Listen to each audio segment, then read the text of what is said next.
गेहूं की बालियां निकलने वाली है। आप चाहते हैं कि गेहूं में आप कुछ पैदावार बढ़ा पाएँ, तो आज की वीडियो इसी विषय पे है कि बालियां निकलने वाली हैं, आप चाहते हैं पैदावार बढ़ाएं तो कैसे आप बढ़ा सकते हैं, इन अवस्थाओं में क्या क्या आप कर सकते हैं। अभी तक जो भी आपने खादों का इस्तेमाल किया उससे गेहूँ की ग्रोथ, गेहूँ में कल्ले अच्छे आ गए होंगे। अब समय आ गया है कि अच्छी बालियाँ भी हमें गेहूँ में देखने को मिले। जब अच्छी बालियाँ आती हैं तो अच्छे दाने भी आते हैं। जब अच्छे दाने आते हैं तो दाने का वजन सही रहने से हमें उत्पादन भी अच्छा मिलता है। तो यहाँ पे बालियाँ निकलने से पहले कुछ ऐसी खादें अगर आप कुछ देखभाल अगर आप करते हैं तो बालियाँ सही से स्वस्थ निकलती हैं, जिससे आपको उत्पादन में भी काफ़ी अच्छा लाभ मिलता है। तो चलिए जानते हैं क्या क्या ध्यान देना होता है। सबसे पहले बेसिक बातों से स्टार्ट करते हैं। बालियाँ निकलने से पहले नमी का होना आवश्यक होता है, और निकलने के बाद भी जब तक दाने का भराव सही से नहीं हो जाता है तब तक नमी गेहूं में होनी चाहिए। अब नमी का मतलब आप यह बिल्कुल भी मत समझिए कि पानी भर के रखना है। गेहूं की किसी भी अवस्था में, गेहूं की बुआई से लेकर गेहूं की कटाई तक, कभी भी गेहूं के खेत को लबालब पानी से भरना नहीं होता है। मतलब अगर आपकी ऐसी मिट्टी है जहाँ पे पानी भरने के बाद सूख जाता है तो वहाँ पे तो चल जाएगा, लेकिन ऐसी मिट्टी है जो भारी मिट्टी है जहाँ पे आप लबालब पानी भर देते हैं और बहुत दिनों तक पानी भरा रहता है, ऐसी दशा में गेहूं की कोई भी अवस्था हो नुकसान पहुँचेगा। शुरुआत में पानी भरा रहेगा, पौधे में पीलापन आने से कल्ले कम आएंगे, बाद में पानी भरा रहेगा तो भी नुकसान होने वाला है। तो गेहूँ की फसल में आप इस तरह से पानी लगाइए कि लंबे समय तक खेत में पानी भरा ना रहे, इस बात का ध्यान रखिए। बस मिट्टी में उचित मात्रा में नमी होनी चाहिए।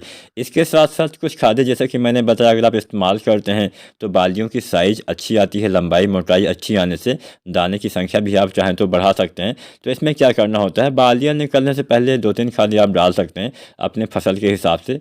पहली तो सबसे ज़्यादा इस्तेमाल होता है NPK 05234, इसका इस्तेमाल करिए। इसमें 52% फास्फोरस, 34% पोटेशियम पाया जाता है। इसके इस्तेमाल से फ़ायदा क्या मिलता है, 05234 में जो फास्फोरस होता है वो भोजन पहुंचाता है, पोटेशियम से फल फूल बीज दाने का निर्माण सही से होता है, पौधे के तने भी मजबूत होते हैं जिससे पौधे गिरते नहीं हैं। तो 05234 बालियाँ निकलने से पहले गबोट अवस्था में 1 से 1.5 किलो आपको इस्तेमाल करना होता है। अब इस NPK के साथ में आप इस्तेमाल करेंगे बोरोन। बोरोन के इस्तेमाल से आपके पौधे में परागण प्रक्रिया सही से होती है। बोरोन के इस्तेमाल से पराग नली का निर्माण सही से होता है, पराग नली से ही अच्छे से परागण प्रक्रिया हो पाती है।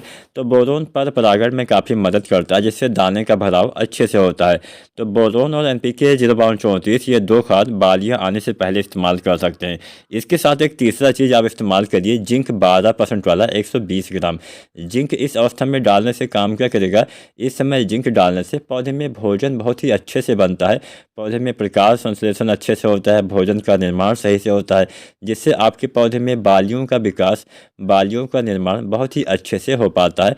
तो जो जिंक आती है 12% वाली 120 ग्राम आपको लेना है। साथ में NPK 05234 1 से 1.5 किलो, साथ में बोरोन 20% वाला 100 से 125 ग्राम, ये 3 खादें आपको लेनी है। तीनों का अलग अलग बर्तन में घोल बनाना है, उसके बाद टंकी में एक साथ डाल के इसका अगर आप स्प्रे विधि से प्रयोग बालियाँ निकलने से पहले गबूर अवस्था में करते हैं तो बालियों का निर्माण तो अच्छे से होगा ही, बाद में दाने का भराव भी सही से होगा, जिससे आपको अच्छा खासा उत्पादन किसान साथियों देखने को मिलने वाला है। तो ये 3 खादें बालियाँ निकलने से पहले इस्तेमाल आपको करना चाहिए। अब इसके बाद जब आपकी बालियाँ गेहूँ की बाहर निकल आती हैं तो ऐसी दशा में भी आप कुछ NPK डाल के दाने का भराव सही से कर सकते हैं। तो बालियाँ निकलने के बाद ज़्यादा कुछ नहीं, आपको NPK 0050 या 13045 का इस्तेमाल करना चाहिए। अब यहाँ पे 2 NPK हैं, अपने फसल के हिसाब से डालना होता है। 13045 का इस्तेमाल उस अवस्था में करिए जब बालियाँ निकल आई हैं, थोड़ा बहुत पीलापन दिखता है, क्योंकि इसमें 13% नाइट्रोजन पाया जाता है। कई बार बालियाँ निकलने के बाद जब फ्लैग लीफ में पीलापन आ जाता है, यानी झंडा पत्ती में पीलापन आ जाता है जो एकदम ऊपर वाली पत्ती होती है, तो उससे भी भोजन का निर्माण सही से ना होने से दाने का भराव सही से नहीं हो पाता है। तो ऐसी दशा में जब झंडा पत्ती में पीलापन बालियाँ निकलने के बाद नज़र आए तो आपको 13045 डालना है। अगर पीलापन नहीं है, फसल हरी भरी दिखती है, तो आपको NPK 0050 का इस्तेमाल करना है। कोई भी NPK डालिए 1 से 1.5 किलो पर एकड़ तक आपको इस्तेमाल करना होता है, और दोनों में से यानी 13045 या 0050 दोनों में से किसी एक NPK का ही इस्तेमाल बालियाँ निकलने के बाद करेंगे तो फ़ायदा मिलेगा। तो उम्मीद करते हैं आज की वीडियो, आज की जानकारी आपको पसंद अवश्य आई होगी। वीडियो पसंद आई है तो लाइक करें, जो भी आपका सुझाव सवाल हो कमेंट करें, और चैनल को सब्सक्राइब नहीं किया है तो फार्मिंग विद SRJ चैनल को सब्सक्राइब करिए। धन्यवाद।